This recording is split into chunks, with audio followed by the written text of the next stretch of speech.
Hello and welcome to this further math support program online revision session on numerical methods. And this particular lesson is about the solution of equations, and it's the second of two of these lessons. So in this one we're going to look at two particular methods. We're going to spend a lot of time on Newton-Raphson method, but we're also going to look at the Secant method for solving an equation.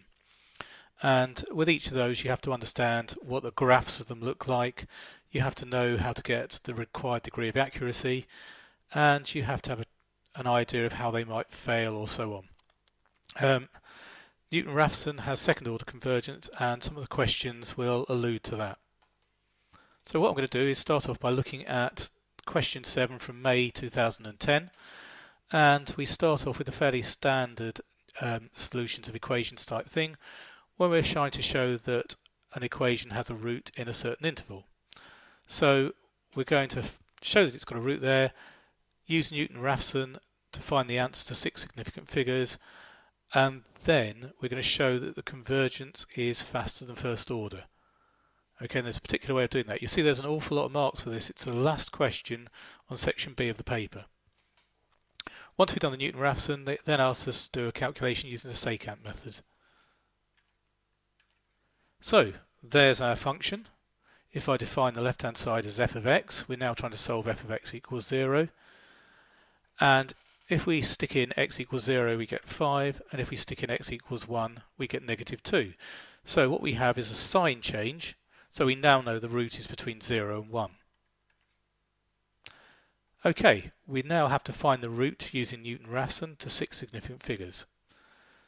So Newton-Raphson involves differentiating that top function. So what we did is we had that as our f of x. If we differentiate that, we get 5x to the 4 minus 8. And so Newton-Raphson works through this formula. xr plus 1, in other words the next estimate for x, is the current estimate minus, and then this calculation here. And what I like to do is make sure that it's clear that those things are worked out separately. However, it's an iteration method, and because of that, your calculator will do this very effectively if you type it incorrectly. So, we have a table for each iteration. We start off with x is 0.5, and that's our initial iteration. Now, I'll tell you how I got each of those other values. What I do is I type 0.5 equals onto my calculator. Then you use the ANS key. Because of the way that modern calculators work, you can actually type it in pretty much as written. So what I'll have typed in is 0.5 equals, and then I'll have written ANS minus, and then I use the fraction key for this bit here. So I've got the fraction key, and then I do answer to the 5 minus 8 answer plus 5 over 5 answer to 4 minus 8. The first time I press equals, I get that out. Next time I press equals, I get that out. And I'm looking for the number of decimal places to round to be the same. So if I want 6 decimal places, I really want the same thing turning up to 6 decimal places. And I get that on iteration 3 and 4. We've now got to show the differences and the ratios of those differences to look at the convergence. So the difference should always be done by doing the later one take away the earlier one. So 0.63414 take 0.5 for the first one.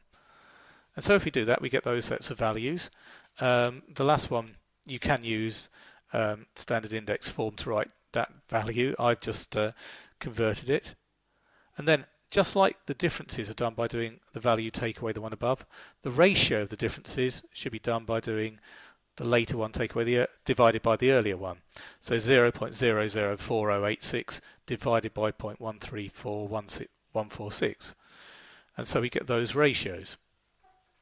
Now, those ratios reduce incredibly quickly.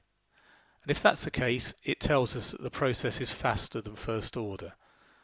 Okay, so the ratio of differences would be the same if it was first order. But in this case, it's reducing each time quite a lot, so it's faster than first order. Okay, that's our 11 marks for the first bit. For part 2, we have to use the fact that we know we've got a root in the interval 1.4 to 1.5, and then we've got to find the answer using the secant method. And we've then got to decide whether that's faster than first order. We're going to use a very similar procedure for that. So for the secant method, the way I like doing it is like this. I put in my x values and y values into a table, and this is our first two values, so 0 and 1. And then the calculation I do is those two values multiplied together, subtract those two multiplied together. So a bit like the determinant of a matrix. Lead diagonal multiplied together, take away the other diagonal multiplied together. Because there's a negative in here, it has the effect of adding. And I will really let your calculator take the strain on this. I quite often store the values as letter memories, so I use the letter memory of the calculator, so I would have A, B, C and D. And then I'll do the calculation AD minus BC. But you have to also divide that by D minus B. So in my calculator, I would be typing AD minus BC, and I'd use the fraction key, and it should be D minus B. It's always the later take away the earlier. Okay, and when I press equals, I get my next x value. So that's my next x value, which I would then probably store in the letter memory as E. And I'd use that to work out the next y value, which means I do have to substitute it back into the original expression for my function. And I calculate that and it comes out to f. Now in the same way, to work out the next iteration, I'm going to do the pair of values starting with 1.5 and 0.59375. So in other words, I get rid of the first one now, and for the next iteration I'm going to do that times that, take that times that, over that times that. And I can type that into my calculator as CF minus DE divided by F minus D, and press equals, and that gives me my next x value. Now what I would do is actually go back to using the letters A and B because I've run out of letter memories on my calculator. So I'd store that as A, and then I'd calculate by sticking it into the function value. Notice I've used SI form here, and I call that B, and then I'll do the calculation EB minus AF over B minus F to get the next iteration. Now you'll notice that iteration 3 and iteration 4 both round to 1.463. In fact, to three significant figures, which is what we want. They're both 1.46. Okay, so 1.46 is our answer. Now we look at the differences in the ratio, just like we did before. So we always do the later one take away the earlier one for the difference, and we get those values, and the ratio is the later one divided by the earlier one. And just like on our Newton-Raphson one, we're not getting this constant ratio, so this makes it look like it's higher than first order. So it looks like it's faster than first order because the ratio is decreasing quite a lot. Okay, so marking for that. For looking for a sign change, that's always tends to be 1 mark for the method and 1 mark for the answer, unless it's particularly easy. For differentiating correctly, you get 1 mark and you get an answer mark for getting your formula correct with the 6 decimal places. So 0.638238 will give you an answer mark. For your table of differences, there's 1 method for the answer, for 1 mark for the method. There's 1 mark for all of the answers being correct, and there's 1 mark for all the ratios being correct, and you get an explanation mark for saying that the ratio of differences reduces very quickly. There's a lot of marks in that table. There's marks for the x values, there's marks for the differences, there's marks for the ratios. Okay, for this particular table, for working out using the Secant method, one method mark, answer marks for subsequent lines, and one answer mark for the final answer of 1.46. Okay, differences and ratios, same idea. You get 1 mark for calculating differences, 1 mark for the method, 1 mark for the ratio of differences, and 1 for your explanation. Our next question is question 7 from January 2011, and it's another question 7, so it's another one that's right at the end of the paper, got a lot of marks on it. And we've got to show this one's got a root between 0 and 1, and we've got to show that no other roots by considering f dash of x. Now, the first bit must be worth at most 2 marks, and we've got 7 marks on here. Considering that f dash of x to get the fact that there are no other roots might be worth a fair amount on this, and sketching the graph might be worth a little bit. So,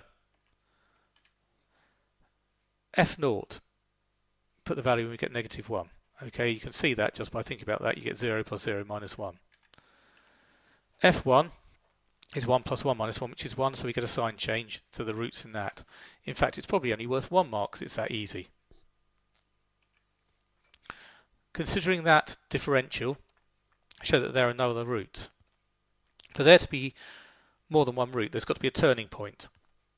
Okay, so it's got to turn, change direction, come down and hit the axis again, or if it's the other way up, go up and hit the axis again, but it needs a turning point to have more roots. So we differentiate it and put it equal to 0. And when you do that, you only get a real solution of x equals 0, which looks like there's a turning point. It looks like if there's a solution, there's a turning point. But we've got to somehow find out that that is not an actual turning point, it's just an inflection. Now the best way of doing that is to consider the gradient to the left and the right of it. So if I move just to the left of it and work out the gradient, I get a positive value. So in other words, it's going uphill. So to the left of x equals 0, the graph is going up. Just to the right of it, which I've chosen 0.1 for that, just to the right of it, if I work that out, I actually get the same value. And it's also positive, so it's also going up. So it's going up, probably flattening out at that point and then going up again. But it's not turning. So it's quite clear there that it's not a turning point. So if there's no turning points, it implies that there are no other roots. Now it asks us to sketch the graph of this. We know that when x is 0, y is -1. We know that it goes through the axis between 0.5 and 1. And we know that because of the particular function that it's got, it's something like x to the 7, x to the 5 and 1 and -1, that it's going to continually keep going up. So it's going to smoothly go up. The only way we can really draw that is as a smooth curve like that. It's not a particularly brilliant sketch, but it gives you the idea of what's going on. Okay, so there's our 7 marks. For part 2, we need a Newton-Raphson iteration based on that, and we start with 0.6 and work out x1 and x2. And then we've got to illustrate it on the sketch. Now, I'm now realising that my sketch is probably too poor to do that properly, and I want to see what the iteration looks like before I redraw the sketch. So I'm actually going to redraw the sketch. And you wouldn't lose marks for doing that, because you're trying to show the correct things happening and they're testing you on that. So it's no worry that my graph isn't particularly ideal from part 1. I'm going to redraw it anyway. So we need to differentiate that function, and it's this thing that we're differentiating. So we get 7x to the 6 plus 5x to the 4, and that goes at the bottom. So again, it's nice to consider it with brackets around it to make sure all the signs work and so on. But the differential of the function that we've been dealing with goes at the bottom, the actual function goes at the top. So our next estimate is our current estimate minus that calculation. And just like before, I'd type in my first value, which is 0.6, and press equals. Then I'll be typing that as answer minus, using the fraction key, answer to 7 plus answer to 5 minus 1 over 7 answers to 6 plus 5 answers to 4. And I'd use the calculator to really take the strain of that. So first time I press equals on doing that, I get the 0.517560, 6 decimal places, because that's on the mark scheme. Press equals again, I'll get the 1.289. Now, this is the improved sketch. I realised from the values that I had here that my first one has to cross at 1.5, my second one has to cross at about 1.3. So what I've realised is it's got to be a lot steeper. So 0.5 and 1 is where the graph's crossing between. 0.6 is a bit higher than 0.5, so we mark a point there and we draw a tangent. And where that tangent crosses the axis is, by Newton-Raphson method, is our next estimate, and that gives us 1.5, roughly. We then use that to get our next point, so all I've done is projected that 1.5 up onto the curve, and this is why I knew how to redraw it, because my curve that I drew before was nowhere near steep enough for that tangent to hit to the right hand side of 1. So if I draw that, it has to hit at about 1.3, so I mark that as 1.3. And you can see the dotted line that I've used to show that point being projected upwards. And so I ended up redrawing it to make it clear. Okay, so then part 3 asks us to find x1 and x2 if we start off with 0.3 and then if we start off at 0.9 and comment on that. I'm just going to go back to my graph very quickly and talk about 0.3 and 0.9. 0.3 is somewhere over here. If I do a tangent over here, it's going to be very, very, very shallow. So it's not going to hit until sort of somewhere over in this point here. So it's going to be miles away, and then that one, when I project it up, is going to hit this really steep curve miles up, so it's not going to move in much. So 0.3 is not going to be a very good start. 0.9 is very close to the answer and will probably get us there quite quickly. So let's have a look at what we get when we do that. So for 0.3, again I use that answer key method. So I write 0.3 equals, and then I type in the Newton-Raphson, which was answer minus, and then my fraction using the answer bit for each for the formula. And I get what I was expecting, the fact that it is converging, but it's going to converge incredibly slowly, okay, particularly at the start. And I used my brain and looked at the graph to get that idea before I even started this. I knew roughly what the answer was going to be. If I then start with 0.9, it seems to be converging much more quickly, and it's converging to a root near 0.9. Okay, near 0.89. In fact, in this case I wrote. So, the marks for that. There is only one mark for the sign change bit because it's so easy in this case. There's one method mark and one answer mark for doing the differentiation and finding out there's only one real solution. And then for any reasonable explanation as to why that doesn't give you a turning point, we'll give you a mark. So I've chosen the left or right of. You might use the second differential. You get an explanation mark for pointing out that no turning points mean that there's no other route. And then you get 2 marks for your graph, one for its general shape and one for where it's touching and crossing the axes. You get 1 mark for your Newton-Raphson formula for part 2, and then you get a couple of answer marks, one for x1 and one for x2. You get 4 marks for this, and I've actually put on what it says on the mark scheme. The tangent at 0.6, the intersection at 1.5, the ordinate, tangent and intersection at 1.3. Okay, so the ordinate, tangent and the intersection at 1.3 are also a mark each. So tangent at 0.6, 1 mark, intersection at 1.5, 1 mark. The ordinate and tangent, which is that and the line, gets you 1 mark, and then the intersection here gets you 1 mark. And notice I've written it really clearly that I realise that it's crossing at 1.28, whatever. So there's the 4 marks for that one. For the iteration starting at 0.3, you get 1 mark for the answers and 1 mark for the explanation about convergence. And the same for doing that for 0.9. 1 mark for the table and 1 mark for the explanation. And that concludes this revision lesson.